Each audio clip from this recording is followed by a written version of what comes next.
So good morning and welcome from CMA Shipping on the first day of our 3-day event. I'm delighted to welcome today the gentleman stood next beside me. Please introduce yourself. Hello, Emma. Thank you. My name is Patrick Ryan. I'm the Senior Vice President of Global Engineering and Technology at the American Bureau of Shipping. Welcome to CMA today. Thank you. We recently saw ABS updated its class rules for ro-ro vessels in response to electric vehicle fires on non-ABS class vessels, we should add.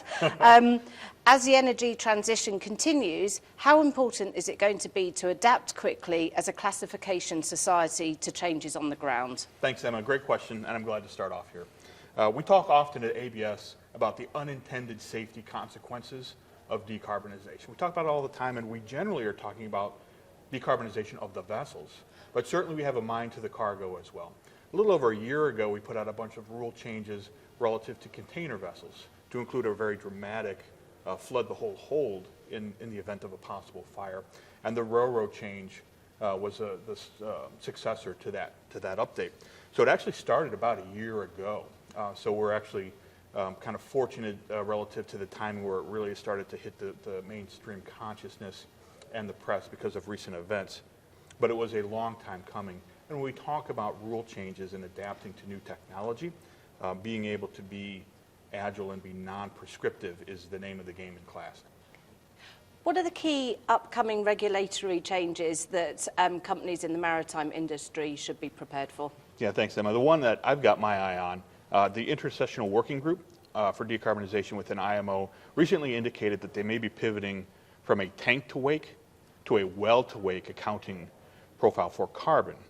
Now, that will certainly have a big impact on vessels where we need to not only worry about what they're burning and how efficient they are, but where their fuel is coming from in the first place.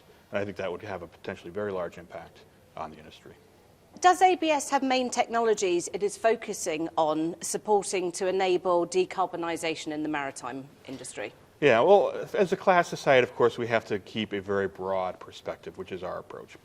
Certainly, the big game changer will be the fuels.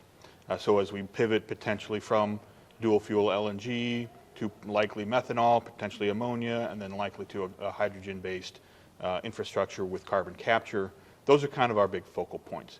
But of course, efficiency, digitization, the roles of kind of those ancillary orbiting technologies are well in ABS's focus too. Next question. What is the first hurdle you face when it comes to decarbonising your business? Yeah, so often, as we talk to our clients, we'll say you need a short game, a mid game, and a long game. And really it's about getting organized. One of the things that we'll be talking about here at CMA is the role of ESG as a management tool to help you get organized for decarbonization. And I think that will become the key to many companies going forward. Moving on to the next question. Are maritime industries attractive enough to young people? And what is your company, ABS, doing to attract and retain good talent? Yeah, so forever, the maritime industry has had the stigma of being old and being around for a long time and being mired in paper and bureaucracy. All that's changing with digitalization, and that's being driven by decarbonization. And when you go and you talk to young people today, college students, folks entering the market for the first time, that really captures their attention. To have an important role in decarbonizing the future of society brings young people into our industry more than anything else. We can't have this interview without mentioning the pandemic and how that has impacted ABS in particular. Mm-hmm. Can you give us an overview of what you've learned from obviously the last 2 years? Yeah, so certainly the pandemic was a very serious thing for many companies. We lost a few employees, and I know many of our employees lost family members.